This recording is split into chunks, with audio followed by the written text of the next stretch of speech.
Olá, meu amigo, olá, minha amiga, aqui é o professor Marcelo Marques e seja muito bem-vindo, muito bem-vinda à nossa Semana da Gramática com o Marcelo Marques.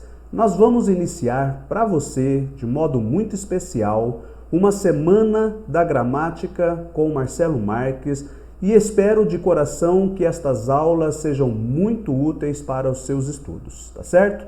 Lembrando que os materiais das aulas, eles serão disponibilizados aqui no grupo do WhatsApp, certo? Ou no grupo lá do Telegram. O link vai estar aí na descrição para você poder participar, tá certo? Lembrando que agora, na segunda-feira, estarei abrindo as inscrições para a minha primeira turma do curso Gramática com Marcelo Marques e teremos condições muito especiais que poucos cursos possuem. Então, é melhor você guardar bem o dia, anota aí, dia 23 às 20 horas, o nosso lançamento oficial do nosso curso online. Mas antes, de 16 até o dia 22, nós teremos aí a nossa Semana da Gramática com Marcelo Marques. Agora vamos direto para a nossa aula, porque o seu tempo é precioso e eu não quero desperdiçá-lo. Vamos lá? Até mais!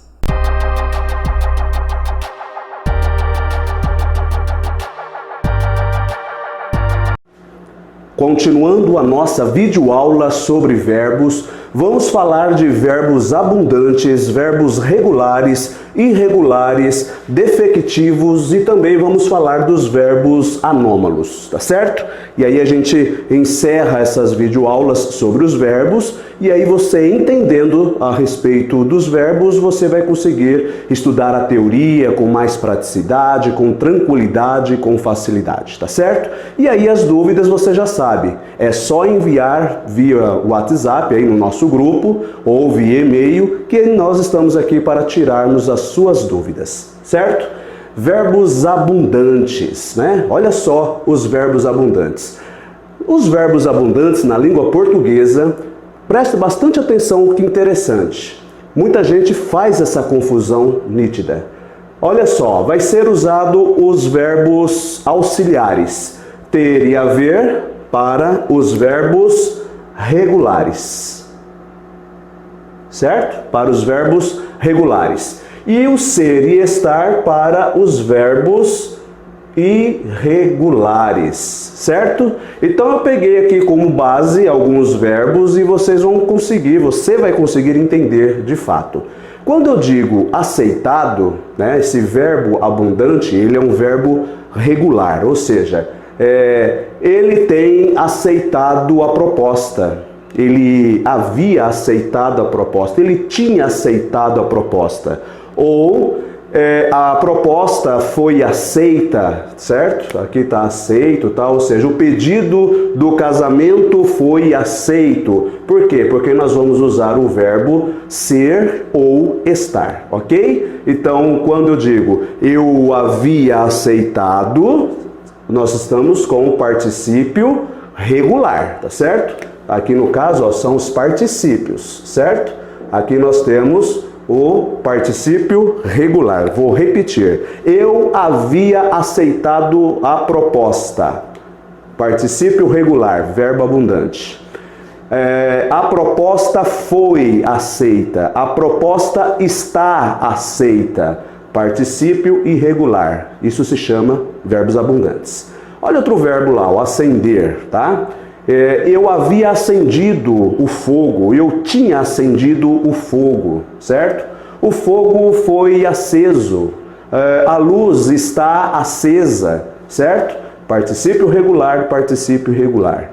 Olha lá o verbo pagar. Eu havia pagado a conta, eu tinha pagado a conta foi paga, certo? Muito bem. Olha o verbo morrer. Ele havia morrido, ele tinha morrido, certo? Ele está morto, ele foi morto. Eu tinha elegido o meu candidato, eu havia elegido o meu candidato está eleito, o meu candidato foi eleito. Deu para entender? Então aqui a gente trata isso como verbos abundantes, que são os tratamentos aí dos verbos regulares e dos verbos irregulares, os particípios regulares e irregulares. Legal? Vamos agora ver os verbos regulares e os verbos irregulares. Muito simples e fácil de entender isso daqui, ó. Eu peguei como base o verbo estudar, que tem a terminação em ar, e eu peguei o verbo dar, que também tem a terminação em ar. Isso serve como base, terminação em er, terminação em ir. Veja bem, o que você tem que pensar? Eu já circulei a terminação ar. O que sobrou aqui? Estude. Este é o radical. Eu circulei a terminação ar. O que sobrou aqui? De. Este é o radical, certo? Então eu vou lá no presente do indicativo e vou conjugar o verbo estudar. Ó. Eu estudo, tu estudas, ele estuda. O que aconteceu aqui? Na verdade, não houve mudança nenhuma. Olha, ele segue uma regularidade, tanto no radical quanto em suas desinências. Ao passo que o verbo dar, ele é considerado como irregular, porque no presente do indicativo, logo na primeira pessoa, eu já percebo uma mudança, onde? Na sua terminação, ou seja, na desinência. Ó, eu dou, tu dás, ele dá. Olha só, eu estudo, terminou em o. Eu dou, terminou em ou. Então você percebe que há uma irregularidade no verbo terminado em ar, certo? Então, como base estudar e dar, você percebe então que quando um verbo, ele no presente do indicativo, o radical e as suas terminações, eles se permanecem da mesma forma, são verbos regulares. Quando já sofre uma leve mudança aqui, já é um verbo irregular. Tá certo? Isso é como base. Agora você vai pegar a teoria, vai estudar e vai ver outros casos aí. Muito bem. Verbos defectivos. Também peguei como base esses três verbos aqui, ó. Estes três verbos: o colorir, falir e abolir. Presente do indicativo, primeira pessoa. Eu coloro? Não existe. Se eu disser eu colori, é pretérito perfeito. Pretérito imperfeito, né? Eu colori, tu coloriste, ele coloriu, ou seja, pretérito perfeito, ok? Mas o presente do indicativo, primeira pessoa, não existe. Quando ocorre isso, ele tem um defeito. Então, por isso que ele é chamado de defectivo. O verbo falir, presente do indicativo, primeira pessoa. Eu falho é falhar, eu falo é falar, ou seja, não tem primeira pessoa do presente do indicativo, então ele possui defeito, então ele é um verbo defectivo. Abolir é a mesma coisa, eu abulo, não existe. A partir da segunda pessoa só. Então, como base, esses três verbos.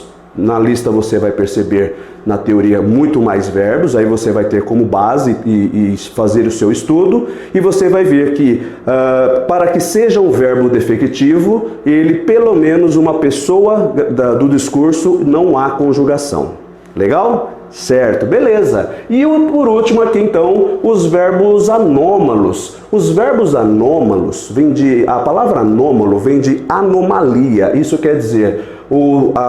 a irregularidade dele é muito maior, é abrupta, é violenta. Olha aí, que interessante também que a língua portuguesa, ela dá apenas esses dois verbos, ó, o verbo ser e o verbo ir. Então, presente do indicativo de novo, ó, eu sou, tu és, ele é. Detalhe, percebeu que o verbo ser, ó, olha só, eu sou, o radical aqui é S, olha como que muda. Olha aí como a mudança radical, né? No seu próprio radical. Olha o verbo ir. Eu vou, tu vais, ele vai, nós vamos, vós ides. Primeiro, o verbo é ir. Olha aí, já muda, né? Ó, toda uma mudança muito abrupta, muito violenta. Tá certo?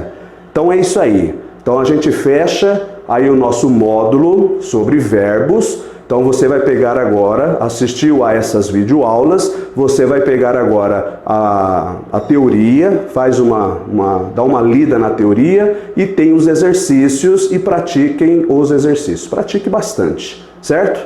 Quanto menos erro você tiver, melhor para você ir mudando do estudo, né? Ou seja, partindo para outro estudo. Legal? Então é isso aí. Qualquer dúvida é só chamar a gente. Então, bons estudos e até o nosso próximo módulo. Tchau, tchau!